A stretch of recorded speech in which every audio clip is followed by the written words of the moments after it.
Assalamualaikum my YouTube family, how are you? Hope you are doing good. I'm here with another review. तो चलिए start करते हैं जी। तो आज हम बात करेंगे मार्केट की मोस्ट हाइप्ड ब्रांड है आजकल, स्किन केयर ब्रांड। आपने भी इसका नाम ज़रूर सुना होगा, आपके सोशल मीडिया पेजेस पे आपने इसको लाजमी देखा होगा, और वो है ऑर्गेनिक लैब। ऑलमोस्ट आप सभी से फेमिलियर ही होंगे। और इसकी है एक ग्लास स्किन नाइट क्रीम है, और इसका मैं आज व्यू दूंगी। और भी बाकी भी चीज़ें मैंने इनसे बाई की हैं, लेकिन आज मैं सिर्फ इसका दूंगी रिव्यू। वो बाकी चीज़ें भी मैं यूज़ कर रही हूँ, तो उसका फिर मैं कुछ टाइम के बाद दूंगी। सबसे पहले इसकी पैकेजिंग की बात करते हैं। आपको प्लास्टिक की पैकेजिंग में मिलेगी बॉटल, और जो इसका मेन इंग्रेडिएंट है जो एक्टिव है वो रेटिनॉल ही है। और ये यहाँ पे सारा how to use ingredients and सब कुछ यहाँ मेंशन है, और ये क्लेम जो करते हैं वो सब यहाँ पे मेंशन है। रेटिनॉल है क्या और ये क्या काम करता है? तो सबसे पहले रेटिनॉल है, ये विटामिन ए है, और ये क्या काम करता है हमारी स्किन पे? हमारी स्किन के कोलेजन प्रोडक्शन को इंक्रीज़ करता है, हमारे स्किन सेल्स को प्रोडक्शन को इंक्रीज़ करता है, स्किन को एक्सफोलिएट करता है, और हमारे पोर्स को अनक्लॉग करता है। और जिसके रिज़ल्ट के तौर पे हमारी स्किन में जो फाइन लाइंस और रिंकल्स हैं वो रिड्यूस हो जाते हैं। बेसिकली ये एक एंटी एजिंग है, और ये हमारी एजिंग के प्रोसेस को स्लो करता है। आसान लफ्ज़ में आप कह लें कि आपको हसीन और जवान रखता है ज़्यादा देर तक। हम एजिंग के प्रोसेस को ख़त्म तो नहीं कर सकते बिल्कुल से भी, लेकिन हम उसको स्लो डाउन कर सकते हैं, और उसी पर ये रेटिनॉल काम करता है। फाइन लाइन एंड रिंकल्स के अलावा ये हमारे और स्किन इश्यूज़ पे भी काम करता है, जैसे डार्क स्पॉट्स होते हैं हमारी स्किन पे, या हमारा सन एक्सपोजर ज़्यादा है, तो हम सनस्क्रीन नहीं यूज़ कर रहे रेगुलरली, उसकी वजह से भी हमारी स्किन बहुत ज़्यादा डैमेज हो जाती है। तो ये उस डैमेज स्किन पे भी काम करता है, स्किन को फ्रेश लुक देता है, स्किन को ब्राइटन अप करता है, और प्लम्पी लुक देता है स्किन को। तो काफ़ी सारे स्किन के इश्यूज़ को ये सॉल्व कर देता है। इसका बेसिक इसका जो कह लेना जो बेसिक इसका काम तो वही है, एंटी एजिंग है ये, फाइन लाइंस एंड रिंकल्स पे काम करना, हमारी एजिंग को स्लो डाउन करना। लेकिन उसके अलावा भी साथ साथ हमारी स्किन की काफ़ी इश्यूज़ को ये सॉल्व कर देता है। तो अब देखते हैं कि हमने इसको यूज़ कैसे करना है। चलिए सबसे पहले देखते हैं इसको यूज़ कैसे करना है, उसका टेक्सचर कैसा है। देखें, ये हमने सबसे पहले अपनी स्किन को क्लीन कर लेना है, आपने क्लींजिंग कर लेनी है, फेस वॉश कर लेना है, और उसको फेस को ड्राई होने देना है। ये हमने डैम्प स्किन पे यूज़ कभी भी नहीं करना रेटिनॉल, ठीक है। और उससे पहले अगर आपने कुछ अप्लाई करना है, कोई सीरम, तो आप कर लें। वो मैं आपको बताती हूँ कि आप कौन कौन से इसके साथ मतलब कौन कौन से सीरम इसके साथ हम यूज़ कर सकते हैं और कौन से नहीं। पहले मैं इसको टेक्सचर शो करा दूँ। ये देखें, इसका टेक्सचर है, ये क्रीम टेक्सचर है, क्योंकि ये भी क्रीम है, ये सीरम नहीं है। तो हमने इस तरह पी साइज़ अमाउंट ले लेनी है। स्किन जब हमारी ड्राई हो जाएगी, फिर हमने इसको डॉट डॉट करके पूरी स्किन पे इस तरह इसको लगा देना, और फिर हमने इसको आहिस्ता से इस तरह, ज़्यादा भी कोई आपने रगड़ना नहीं है इसको, आहिस्ता से बस इसको एब्जॉर्ब कर देना, जेंटली मसाज करके, बस हो गया। अब इसको हमने ड्राई होने देना है।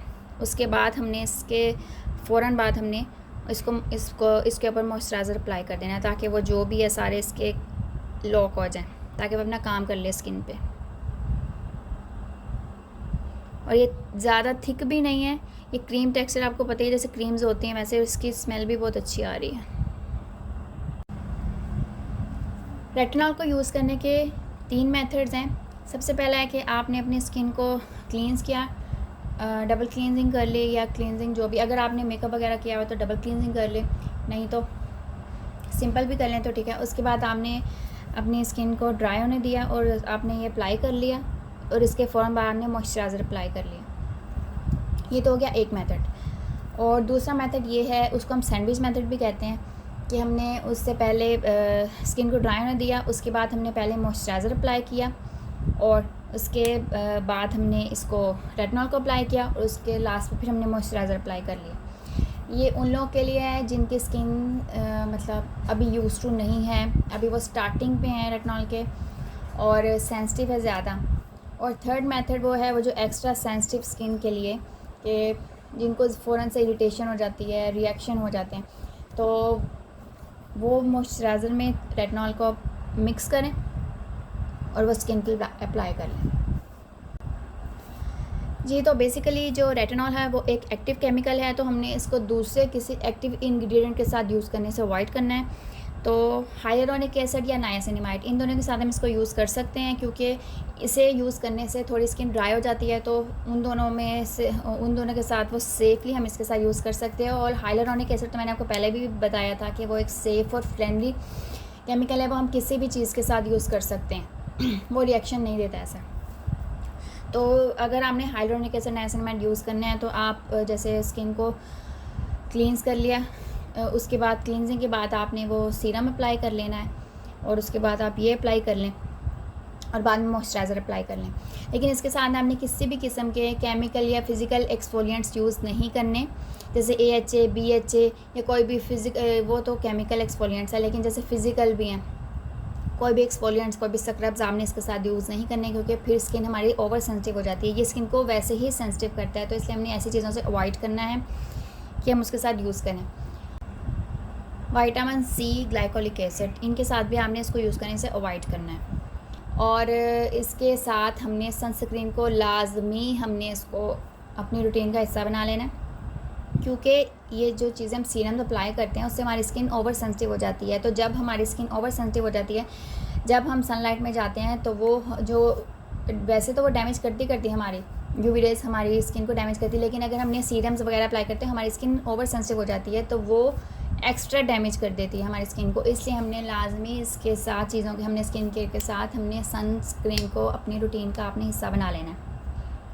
दूसरा, अभी आप अगर न्यू हैं इसमें, तो आपने इसको डेली यूज़ नहीं करना, आपने स्टार्टिंग में 1 डे यूज़ करना है, वंस अ वीक, ठीक है। मैंने इसको वंस अ वीक ही स्टार्ट किया था, और आपने हमेशा रेटिनॉल की स्मॉलर जो होगी ना अमाउंट, उसको यूज़ करना है, और रेटिनॉल की हमेशा आपने स्मॉलर कॉन्सेंट्रेशन से स्टार्ट करना है। ये नहीं कि एकदम से आपने इतने ज़्यादा उसकी जो जिसमें वो रेटिनॉल इतना ज़्यादा कॉन्सेंट्रेशन है वो आपने वो सीरम नहीं लेना।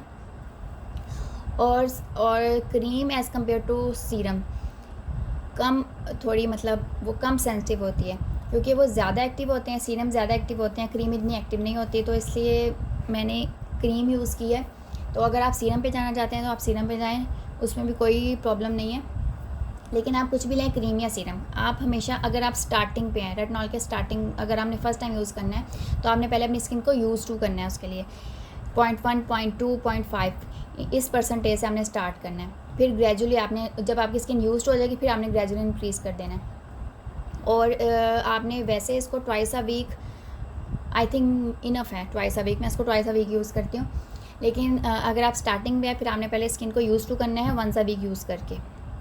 मेथड्स भी मैंने आपको बता दिए हैं, तो आप सैंडविच मेथड से यूज़ करें तो ज़्यादा बेटर है। अगर आपकी स्किन पे इरिटेशन वगैरह नहीं हो रही कुछ भी, तो आप जो सिंपल वाला मेथड है उस पर भी यूज़ कर लें तो भी सही है।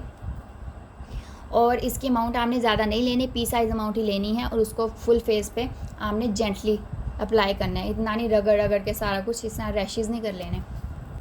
इसको यूज़ करने के बाद हमारी स्किन पे ड्राइनेस हो जाएगी, फ्लैकीनेस हो जाएगी, पर्जिंग हो जाएगी, स्पील ऑफ हो जाएगी, तो आपने उसे देख के आपने इसको छोड़ नहीं देना। वो हमारी स्किन क्योंकि सेंसिटिव हो जाती है, हमारी स्किन इसे यूज़ टू हो रही होती है, तो वो कुछ टाइम पीरियड होता है जो ये हमें ऐसा लगता है, लेकिन आहिस्ता आहिस्ता जब हमारी स्किन यूज़ हो जाती है ना, फिर वो सब सेट हो जाता है। और आलमोस्ट इसको 6 to 8 वीक्स तो लगते हैं अपना काम दिखाने में। कोई भी चीज़ फ़ौरन से मैजिक नहीं कर देती, हमारी स्किन को यूज़ टू होने में टाइम लगता है। जब आपकी स्किन थोड़ा यूज़ टू हो जाएगी तो फिर आपने इसको ट्वाइस अ वीक यूज़ कर लेना है।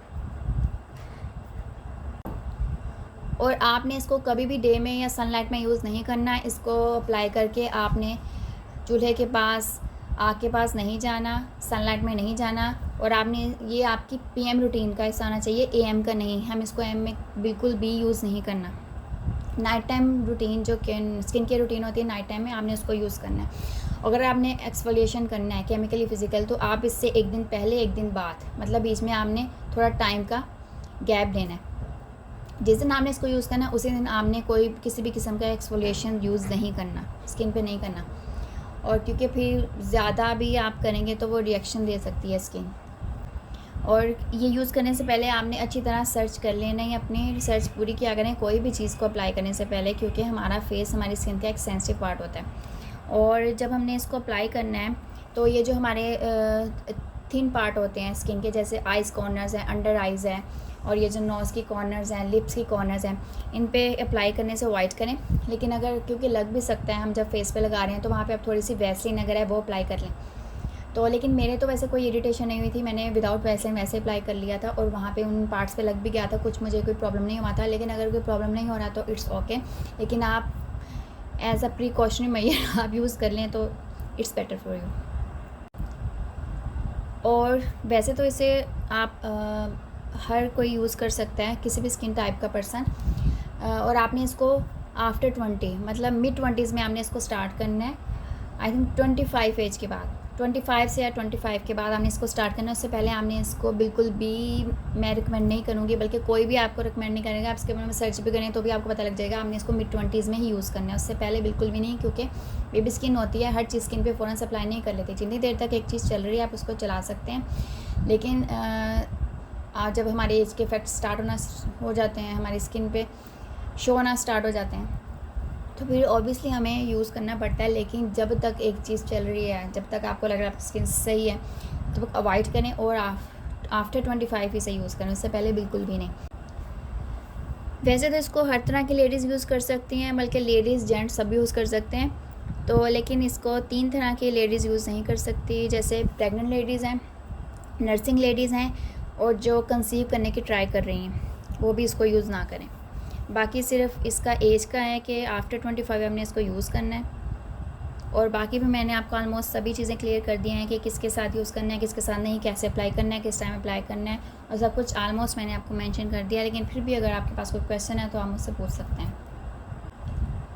ये तो ऑर्गेनिक लैब की क्रीम है, लेकिन इसके अलावा भी मार्केट में बहुत से सीरम्स और क्रीम्स आपको मिल जाएंगे रेटिनॉल के हैं जो, और आप किसी भी ब्रांड का कोई भी आप ले सकते हैं। इसमें कोई नहीं कि आपने यही लेना है, आपकी मर्ज़ी पे डिपेंड करता है। और यूज़ करने से पहले आप लाजमी सर्च कर लिया करें, क्योंकि आपने अपना पैसा लगाना है तो ऑब्वियसली आपका राइट है कि आप उस पर सर्च करें, देखें कि कहाँ से मुझे क्या चीज़ सही मिल रही है, रिजनेबल मिल रही है। तो आप पूरी मार्केट को सर्च किया करें, उसके बाद आप परचेज़ किया करें। मेरी तरफ से 100% रिकमेंडेड है, आप ये बाय कर सकते हैं। और ये आलमोस्ट अपने सभी क्लेम्स को पूरा करता है, और मैंने आपको आलमोस्ट सभी क्लियर कर भी दिए हैं। और फिर भी अगर आप कुछ पूछना चाहते हैं तो आप क्वेश्चन कर सकते हैं, और आप अपनी रिसर्च भी कर सकते हैं। जब हमने बाय करना है कुछ भी तो उस पर पूरी रिसर्च किया करें, उसके रिव्यूज़ देखा करें जो भी, फिर आप उस किसी भी चीज़ को बाय किया करें। आई होप आपको आज की वीडियो पसंद आई होगी। आपने अपना फीडबैक लाजमी देना है, और अगर आप मेरे चैनल पे न्यू हैं तो please subscribe my channel. Okay जी, फिर मिलेंगे, तब तक के लिए अपना ख्याल रखिए। ओके जी, अल्लाह हाफिज़।